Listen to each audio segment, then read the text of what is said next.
Welcome back to my channel.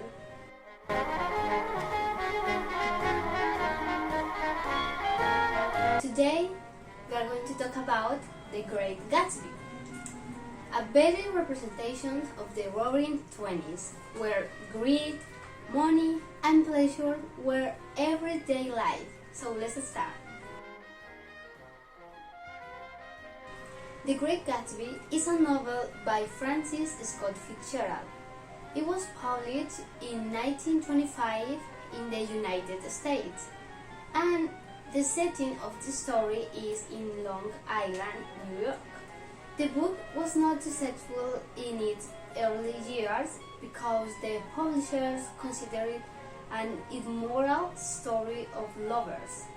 But over the years, and thanks to several films adaptations, it achieved popularity and it's now considered one of the best books of the 19th century.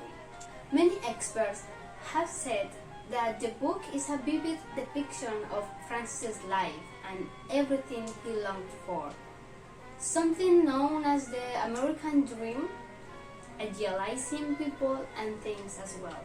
The social context of that time is known as a time of prosperity, cultural development, and a rise of social bubbles within classes.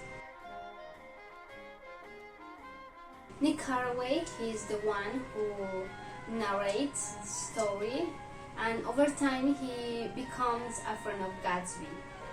Nick has a fascination for Gatsby, so he wanted to get to know him so well. Jay Gatsby is a man, a rich man, and a mysterious one that as we advance in the book, we are going to realize his origin. Nobody knows who is he or what he does. At that time, he was known as the Nouveau Riche, or we can say the rich new people.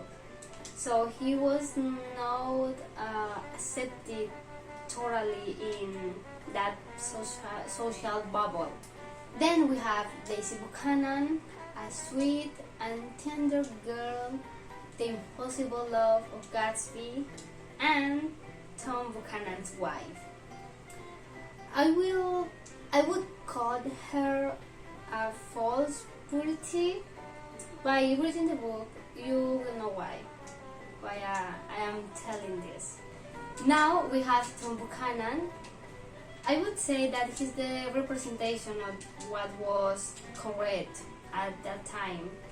Very rich, with a rich family, arrogant, and he thought that the white race should be preserved. Jordan Baker, she is a golf player and Daisy's childhood friend. She is cynical,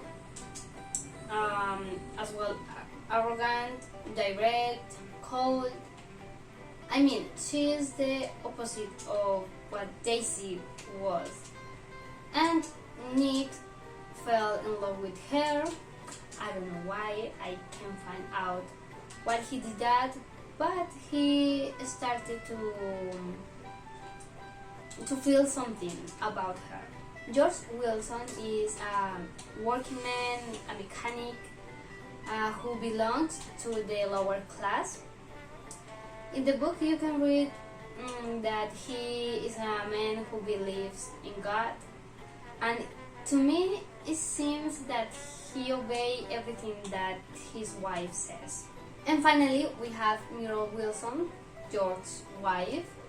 She is cheating on him with Tom Buchanan, and I would say that she's doing that because for her, Tom it has masculinity, because sometimes he punishes her and it is authoritarian, which her husband is not like that. He always tries to respect her, and it's very calm most of the time. The book is narrated by Nick Carraway, a Yale University graduate from Midwest who moves to New York after World War I. He recounts the events of the summer that he spent in the East 2 years later, reconstructing his story through a series of flashbacks. In the spring of 1922, Nick takes a house in the fictional village on the West Egg on Long Island. Across the water, in the more refined village of the East Egg, live his cousin Daisy Buchanan with his wealthy husband Tom Buchanan. Early in the summer, Nick goes to their house for a dinner where he also meets Jordan Baker, and then in a private conversation, Daisy confesses to Nick that she has been unhappy. And returning to his house in West Egg, Nick catches sight of his neighbor Jay Gatsby standing alone in the dark, stretching out his arm to a green light burning across the bay at the end of Tom and Daisy's dock. Apart from there, Nick begins to be part of Daisy's life.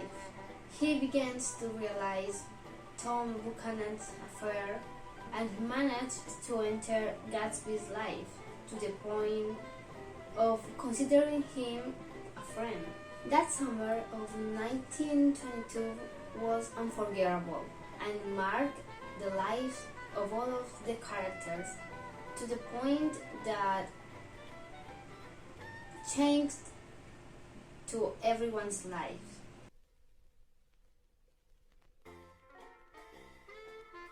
In my opinion, the book was beautiful. I really loved the characters, the events, the things that happened in the book, but I have to confess that I hated several characters. I think that the decisions she made were painful. Also, I hate Gatsby for not seeing what he had in front of him, for blinding himself with false hope. Although we are not longer in the 20s, in a certain way the society has not changed at all.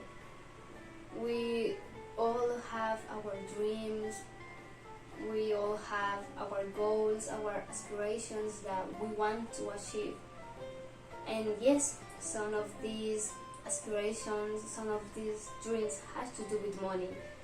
We can't do anything if we don't have money. So it is not uncommon to find crazy stories on social networks about people that did anything to get that money.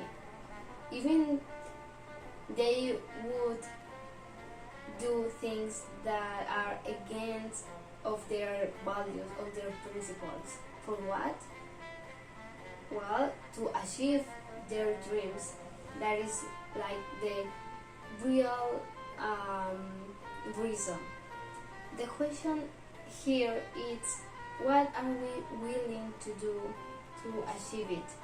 What are you willing to do to make come true those dreams, those aspirations? Okay, that's all for today. Thanks for watching. I'll see you in the next video. Bye.